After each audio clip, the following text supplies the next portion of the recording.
Hold on, guys. Let me camera off a little bit.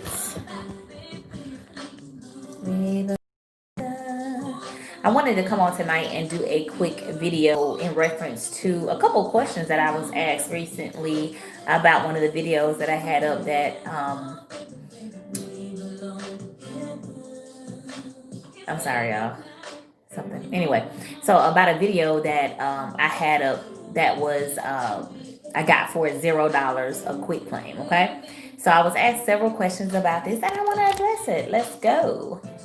So you guys know exactly how everything took place on that. So I'm gonna go over that. I'm gonna give a couple people time to come in the room, and then again we're gonna discuss how I was able to get a property with zero down, right? That specific property that you see listed on my YouTube page with no money down, pretty much giving them nothing up front for that property. And since then, I've done several deals like that. But I was asked about that specific video. So some of you guys may have some history in real estate. Some of you may not. But even if you do, for myself, I was a realtor for over a decade before I even knew what excess funds were. And excess funds are generated through tax sales. It's the overbid money. So for property, the starting bid on a property at a tax sale, let's say it's $3,000, right? And then a tax deed buyer, an investor, comes on the courthouse steps. They bid on that property. They bid the property up 30 grand, right? But remember, the taxes were only 3,000. So that means that there will be, what's that, 27,000 in excess funds and overbid money that is there, that anybody that has access to, that anybody that has interest in that property can come back and claim, right? And so in the event of my $0 quick claim, that particular property had, I think, about $54,000 in excess funds that was there and available to be claimed. Okay. And so because I negotiated something where I would help that person claim those funds, fill out the application, I was knowledgeable about the ropes, somewhat, and I would say not experienced, right? Because I honestly think that $0 quick claim was like one of the first deals that I've done this way with no money out of pocket. But because I had the knowledge, I had did the research, never had the experience, right? This was my first deal. They had $54,000. I agreed to file the claim for them to be able to receive this money. And I also actually, in essence, I actually got paid to buy this house because there were about $54,000, I want to say, in excess funds. And I made a percentage off of that for claiming the funds, right, for them as well. A very, very small percentage because they were already quit claiming the property over. So, just learning how to be creative. I seen some comments that I also want to address. I'm in Alabama. I'm going to research the process here. I don't think ours works the same. You know what? Let me see. I'm near a computer right now, so let me see if I can get a little bit of idea how it works in Alabama. Do you know if the Alabama has a redemption period for their tax sales, and if so, how long that redemption period is? Meaning, how long the person who owned it at the date of the tax sale has to come and buy it back from that tax deed buyer. Do you know how long that is? I don't think ours works the same. Okay, so I can find out really quickly. Quick little Google search. We are going to find out what the right of redemption is for Alabama.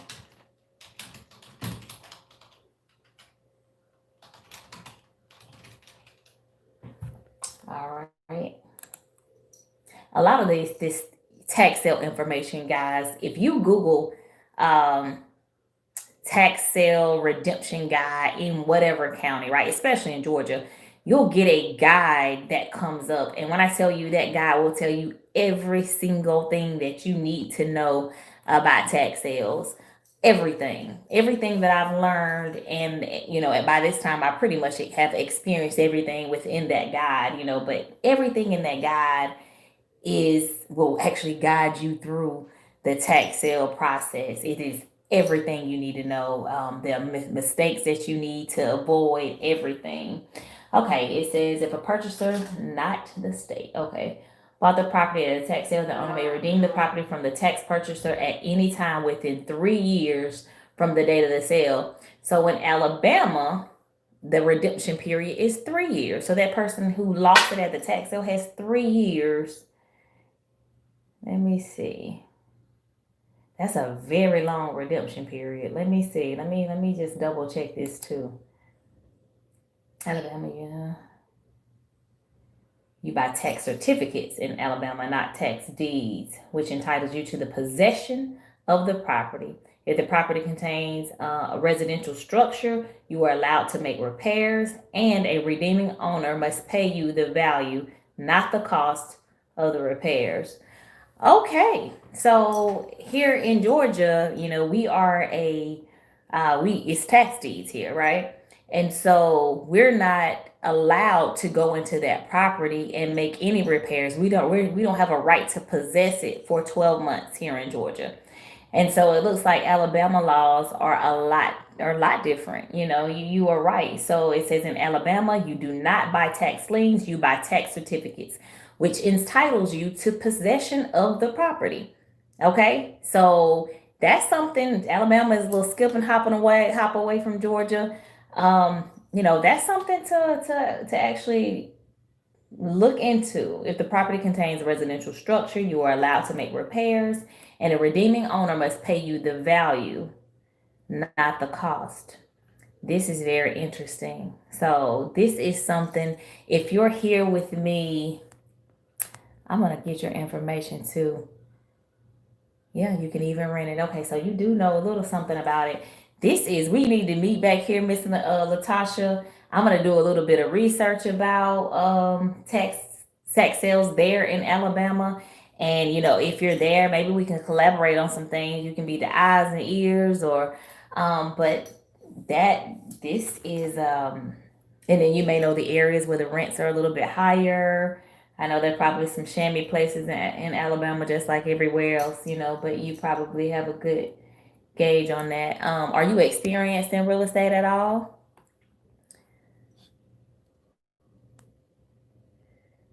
Let's see here. And there's some states, y'all. You have the Carolinas where there's just a 10-day redemption period. There's so many different areas, and just because you live in one state doesn't mean that you can't invest in another. If you real estate, even here in Georgia, even as a resident or wherever you are, real estate is a team sport. Period. So you have to have people around you to be able to help a transaction run properly. You have to have appraisers, you have to have inspectors, you have to have contractors, you have to have closing attorneys. And so that's why I say it's a team sport. And you can have all those things in another state while you're here and still get things done. Let me see if I see a thing. Sorry about that. So you've taken a couple classes. I am getting ready to go ham on this and really find out a little bit more about Alabama, y'all. I started this live because I was asked about the quick claim deed that I got for $0. And as I mentioned in the beginning, for those who are just kind of coming in, it's all about negotiating and kind of filling out whoever that prospect is that you are talking to at that particular time. And I can get a feel if I'm talking to somebody that just needs a drink, that just wants some cigarettes, or if somebody, that has no place to go, have no means of getting there, no first month rent, no deposit, things like that. So just like anybody else, I want to get a great deal, and I want to, help somebody else out as well. But again, you get a good feel for who you're talking to, what their means are, what kind of resources they have. And in this particular case, this person had about $54,000, if I remember correctly, in excess funds, and which is the overbid money from a tax sale. So that, again, I was explaining, if they owed $3,000 for the taxes, and the property got bid up well, if they got bid up 30,000, then there would be $27,000 in excess funds that the homeowner or anybody that had interest in that property at the time of sale. It could even be a creditor, right? It could be anybody that's trying to protect their interest in that property has a right to go or has a claim to those funds that are there. And y'all, the tax commission, they don't do a whole lot. They don't do a whole lot trying to tell you about this money, because after about 9 years, I think it is in Georgia, it actually cheats back to the state. So, goes to schools and firemen and policemen and things like that. But this is how many people get this kind of stuff? I mean, how many people cover up my thing? Avoid the nails. Sorry, y'all. It's been a long one. But we get these little things in the mail and we discard them. I mean, I very rarely, because I think it's like some type of advertisement, or some type of promotional mail where you got to pull the little tabs down. And so this actually came. This was a property that I acquired, but I did so with the aim of only picking up the excess funds, right? I had no true interest in the property because it was just land, right? Um, I was able to claim the excess funds, and it looks like, oh no, this is a different one I was about to show y'all. So I'm telling you a story about something else. But anyway, this property, I had no interest in the excess funds at all. I mean, in the property at all. I just claimed the funds. So I didn't ever redeem that property. I had the buyer's rights to the funds. I had buyer's rights to the property if I wanted to, but I never redeemed it because I was into it. I would make more money off of the excess versus redeeming it and trying to sell the land. Never been really big on land unless it's in a great area. Okay, so let's get back to this.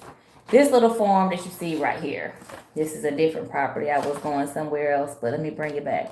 Okay, this property, this right here, this is what they send out when you have excess funds on a property, right?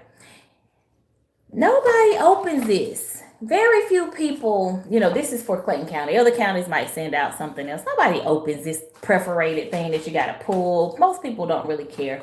But here's a property. Voiceover on. Voiceover off. Voiceover off. What? Voiceover off. I don't know what's doing Voiceover that, y'all. off. Voiceover on. Oh, Username. sorry. That's my.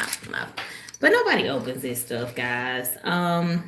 This particular one was one that I actually loaned somebody money that was getting ready to foreclose at the tax sale, right? So I loaned him the money. He ended up paying me back. He got the deed back. I get all of the notices still because the tax commissioner, they don't update a lot of their stuff. Okay. So I got the notification about the property going to the tax sale. It came in my name. And because I seen this and the person waited to the very last minute in December, I was able to contact him and say, hey, you're about to lose this anyway. I loaned you the money before. The property isn't really in that good of a condition anymore. Let me give you X amount of dollars. You quit claim the property over to me. Okay, he did that. This property went and sold at a tax sale, y'all. It's sold. And this is the excess funds notification that I received about the funds from that tax sale. Okay, cool. I'm gonna go be able to pick those funds up on that property. Sometimes, see, once you learn the game, you can kind of gauge, well, hey, let it sell at the tax sale because now I can get the excess funds. That's something that I never knew, back then. I would have never knew to play that card because number one, I didn't know that excess funds even existed, nor did I know anything or any of the laws, surrounding what excess funds were.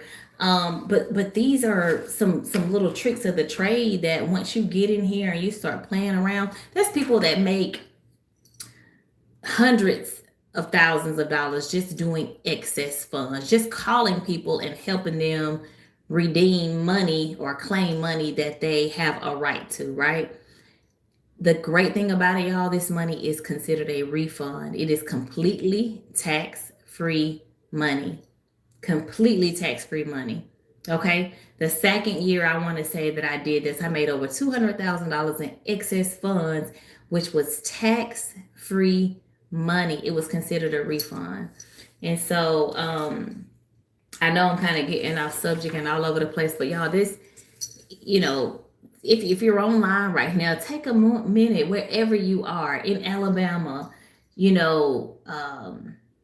pick a county in Alabama and do Google whatever Alabama County excess funds list and see what comes up and see the hundreds and thousands of dollars that people have out there that can be claimed and they don't know it. It's sitting there waiting for somebody to help. And trust me, they may have people that's calling them, people that do what I do, that's calling them in reference to this money.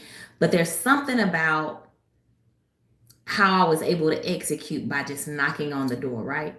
And at this point, I started to ask questions because I was so new. So it was like, I see you've had these funds here for 8 months. They've been there since last year, this time, or whatever, right? Why haven't you claimed them? Most people think, oh, well, I get calls about it and I thought it was a scam, or I got calls about it. But so I'm like, so you got calls. But the thing is, when people don't know something, they normally just don't do anything, right? They won't make a phone call about it. They won't inquire about it. It's something new. It's something they didn't know that they would get anyway. But when I knocked on that door, 9 times out of 10, I got every single person to allow me to work with them and help them claim those funds, right? And I mean, there's some, I'll say the word astronomical, numbers on that excess funds list. And if any of you have ever Googled that, if you Googled it right now, let me know what you see coming up. Do you need an attorney for surplus funds recovery? Nope, you do not. Some counties will say, I want to say, like if you're in Georgia, like Athens, Clarke County, they may tell you that you cannot represent a homeowner or a person defendant in FIFA in claiming their funds for them, right? But how I've got around that in a case where that was in a county where that was the case is I just had their homeowner assign me their rights to the excess funds, right? So they gave me their assignment. So I'm claiming my own funds at this point. You get what I'm saying? So it's so many ways. It's so many ways to, get around. I ain't gonna say so many ways. And a lot of times it's ways to get around that. And then in cases, sometimes you may have to, I have an attorney that's all he does is, well, let me see what this action is. Before you attend the tax sale, you definitely need to have a list, right? You definitely need to have gone over, because one, land, and they didn't go look at it before they bid on it on the. Man, my internet is tonight, y'all. Sorry about that. Are you able to hear me? My wealth journey. Just what information you want a copy of, Nia? Is it Nia or Naya? I hope I'm saying it the right way. And I don't know if did you hear my answer about getting a list before you attend the property? Yes, yes, yes, yes, yes, yes, yes. You have to have a list before you attend the property because you want to know what you're bidding on. You may have researched the property. They say you're buying a 3-acre lot of land and you get there and it's 3 acres, but it's, 6 feet wide and thousands of feet long, and you can only race dogs on it, only race horses on it. Or you go to the property and it's completely burned down because you didn't do a drive-by before you got to it. So it's definitely important for you to look at the property before you purchase it. And I buy a lot of them without ever seeing the inside, but you can get around. You can that's okay. Okay. I can see the outside, see it still standing, and depending on what I'm buying it for, I don't necessarily even have to see the inside of it at all, because I'm like, okay, well, I'm only paying $3,000 for the property. If I gotta put $40,000 in it, who cares, because they sell for 125 over here or they sell for 150 over here. So, real estate is all numbers. If the numbers make sense, you're cool, So, and then you say, no, you didn't. My wealth. I kind of went over that again. So I hope you heard me. So the agreement to go around an attorney, and yes. Okay. Cool beans. Yeah. And that's just called an assignment. Let me see. And I think you're able to send me an email to info@endless, ENDLESS Solutions Realty. with your information, and I'll reach out to you in reference to that. Yeah, listen, helping people claim those funds. And I tell anybody, if you're trying to get into the real estate, this isn't real estate, but you're dealing with some money that was generated through the sale of real estate. So I want to say it's real estate. And if you're looking to hop into something that only requires your time as an investment, no money out of pocket, this is probably one of the best kept secrets, man. It's one of the best kept secrets, no lie. It really is. So that's my little information, y'all. I am going to log out. I just wanted to pop in for a minute and kind of just explain that to people, because I was getting questions about how I was able to get that for no money down, or get that house for free. And that was again just due to them having excess funds and me saying, hey, I know you don't know anything about this.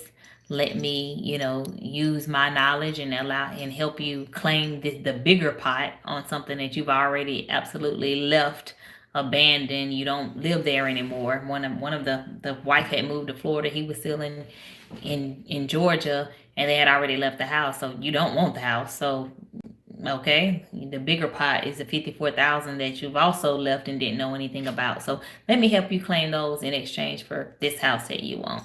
So in a nutshell, that's pretty much how that went on that zero claim quick claim that you guys see listed in the real estate playlist here on YouTube.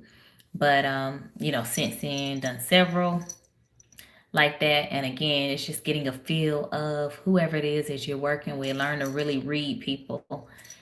And so I think I gave you my email address, and I am going to pop out of here, y'all. I want to, for the sake of just being consistent, hop on here. And I hope you guys have a good night. Have a happy new year. Thank y'all for tuning in with me, and I will see you guys next time. All right. Good night.